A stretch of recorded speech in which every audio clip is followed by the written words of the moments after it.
ಮಕ್ಕಳಿಗೆ ಎಕ್ಸಾಮ್ ಬೇರೆ ನಡೀತಿದೆ, ಏನಾದರೂ ಟಿಪ್ಸ್ ಇದೆಯಾ ಅಂತ ಕೇಳ್ತಿದ್ದಾರೆ ಸರ್. ನೋಡಿ, ಮಕ್ಕಳಿಗೆ ಎಕ್ಸಾಮ್ ನಡೀತಿದೆ, ಹೌದು.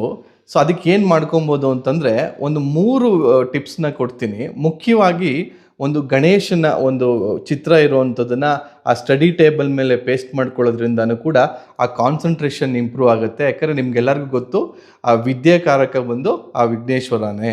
ಸೊ ಯಾವಾಗ ಆ ವಿದ್ಯಾ ಗಣಪತಿ ಅಂತಲೇ ಅದು ಪ್ರಸಿದ್ಧಿ ಕೂಡ ಆಗಿದೆ. ಹಾಗಾಗಿ ಒಂದು ಗಣೇಶನ ಚಿತ್ರ ಇಟ್ಕೊಬೋದು.